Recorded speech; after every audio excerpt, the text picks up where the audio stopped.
Hello, I'm Kamali, taking you through the stories people are talking about and sharing around the world on NewsFeed today. Oh snap, elections called here in Turkey in 6 weeks' time. We'll have a look at some of the reaction. How should children be kept safe online but still be able to use the internet? We discussed with an internet safety expert.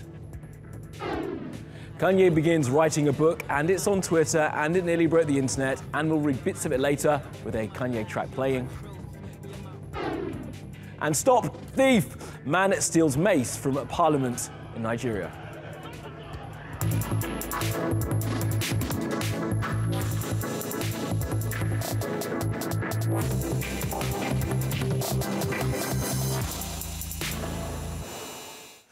Well, top of the news feed, and elections will be held here in Turkey on the 24th of June. That's less than 6 weeks away. Now, we knew they were coming early, but that early, even we were surprised. The reaction online was just as swift. This tweet says, "Hot take season is on, hashtag Turkish elections, and pray for Razia."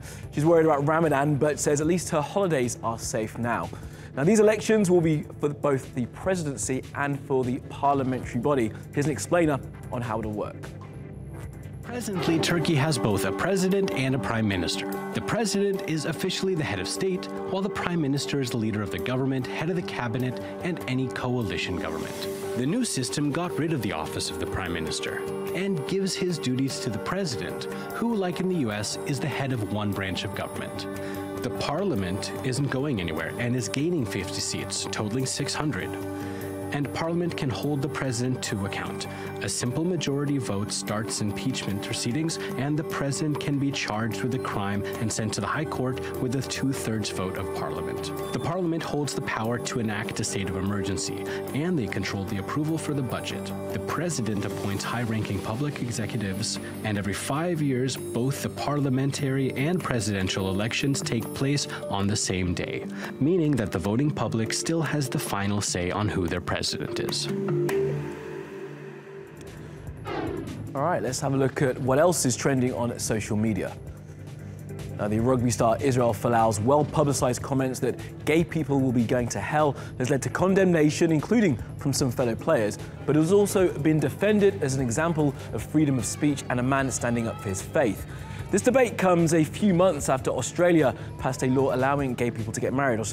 Folau is an Australian international. Now, the governing body of the sport, Rugby Australia, say they're sticking by their player, as are the sponsors, the airline Qantas. But then there's this tweet from the All Black, TJ Perenara. He says, "Let it go on record that I am 100% against the comments that were made by Israel. It is not okay."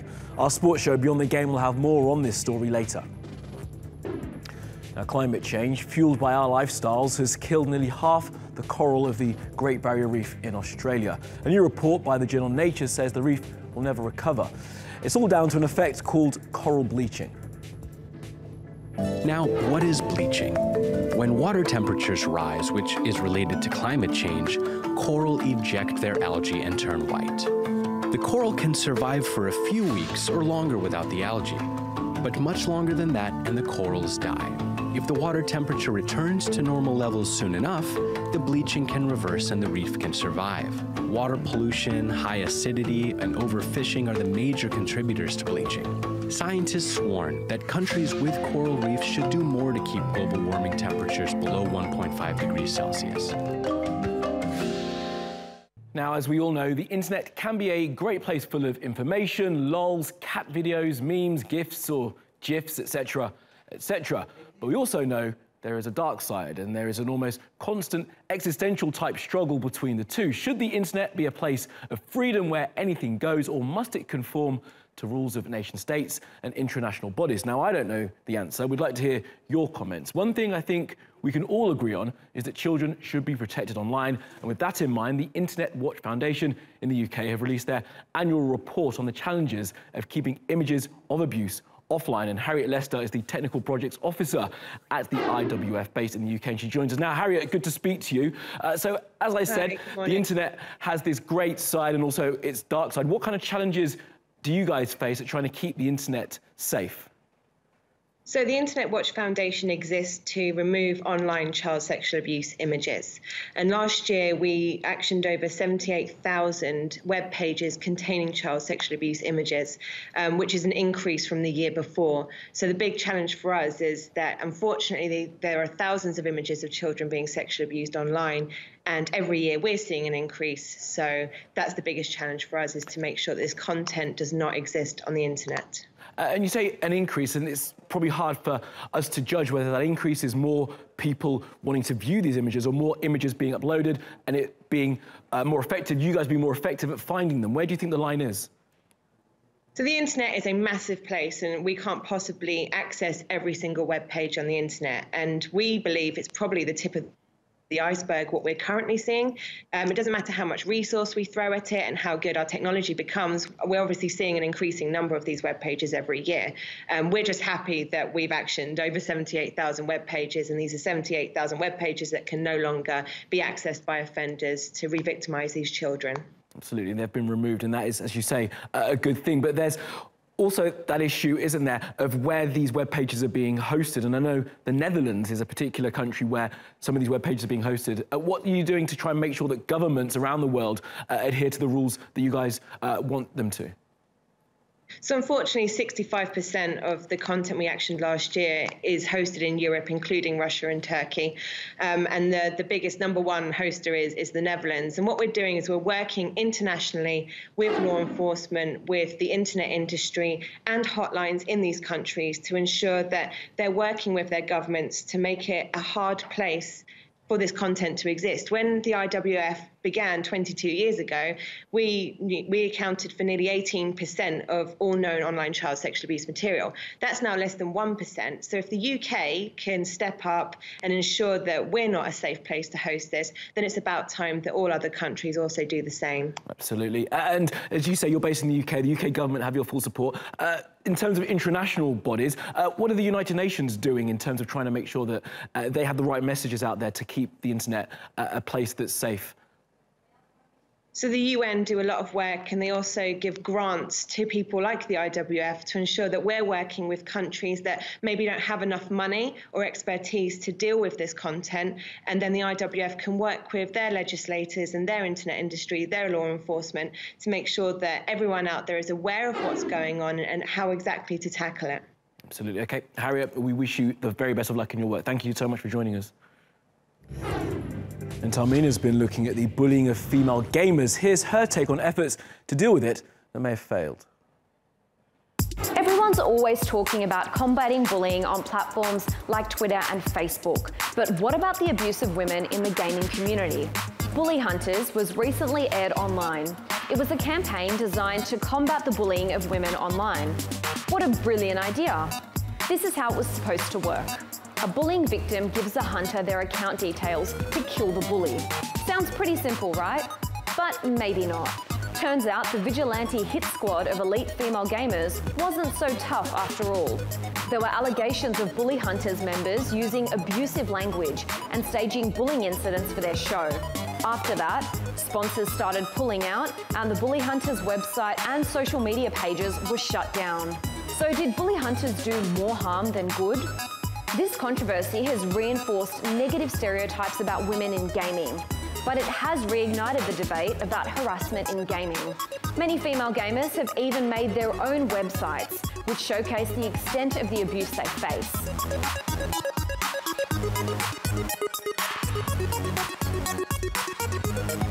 Women reportedly face roughly 3 times more harassment than men when playing online.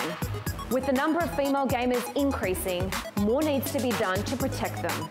The gaming industry is worth around $109 billion. 41% of gamers are women.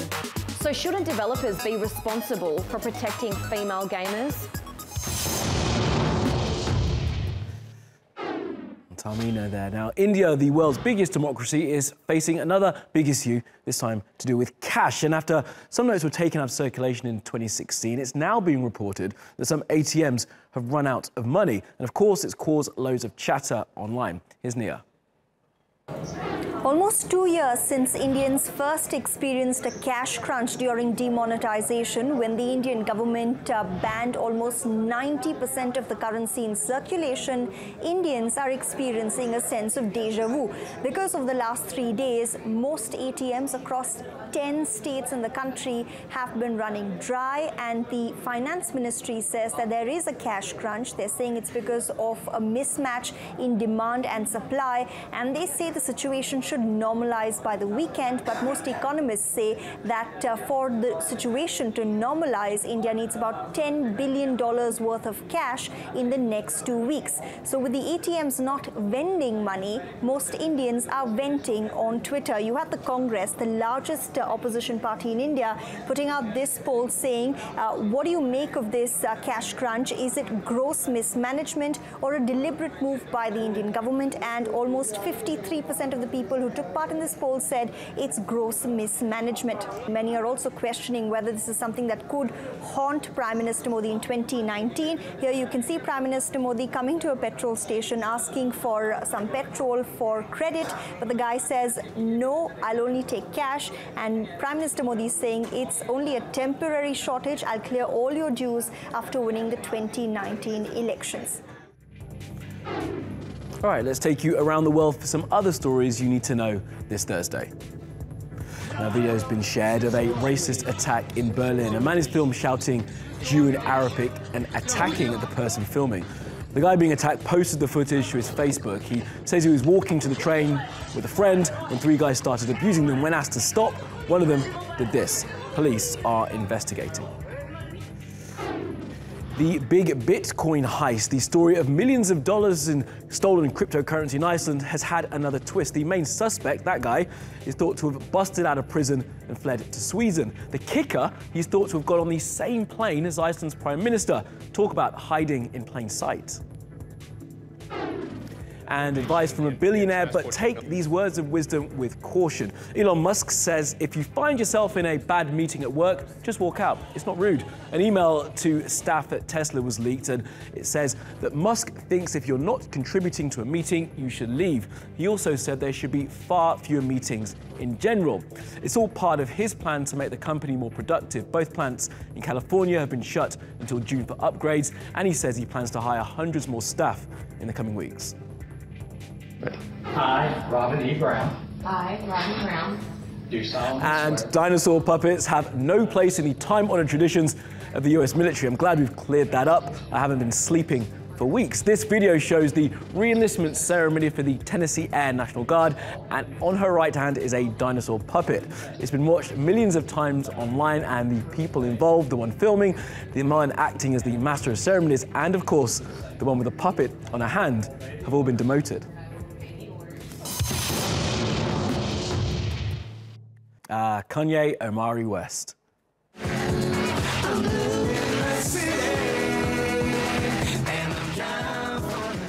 While the world waits for your new album to drop and people go nuts trying to get their hands on the latest Yeezys, you jump on Twitter and start writing a book. And while we talk about it, let's listen to Lost in the World from the album My Beautiful Twisted Nightmare, which kind of sums up what these tweets express. Now, there were loads of tweets over a 5-day period, and we've picked some of our recent fave. Here's one where he talks about writing his book in real time. No publisher or publicist will tell him what to put or where or how many pages. He says this is part of his innate need to be expressive. He also mused on life and how we as humans behave, saying, when we're born, we're ourselves, then one of the first things we're taught, I think he means taught, is how to act. He also adds a pass for a child having a tantrum in a restaurant, saying the kid is unable to express himself in a conventional manner. Like when you stormed on stage when Taylor Swift won that Grammy. And he gives us a workout routine for our being, saying truth is his goal and controversy is his gym. He'll do 100 reps of controversy for a 6-pack of truth. Now, of course, as the internet went nuts over every one of his tweets, here's one of his wife trolling him saying, you have sometimes to get rid of everything. To which Chrissy Teigen then responds, offering Kim a place to stay with her and John Legend on their new air mattress. Now, mace, not the rapper from the late 90s and not the spray used to ward off attackers, but the one-time weapon of war, now artifact held in parliaments around the world. Well, until this happened in Nigeria. Now, the man fleeing with a mace in hand was allegedly sent by a senator called Ovi Omo-Egeji. He's a parliamentarian from the ruling party of Muhammadu Buhari. He was recently suspended over his objections to changes in the country's election timetable. The latest news is, and you can relax, the mace has been recovered. Well, that's all from the NewsFeed team. Do reach out to us with your questions, comments, complaints and suggestions. You'll find us at Kamali Melbourne. And we're on Twitter, YouTube and Facebook. Do follow, subscribe and add. See you again tomorrow.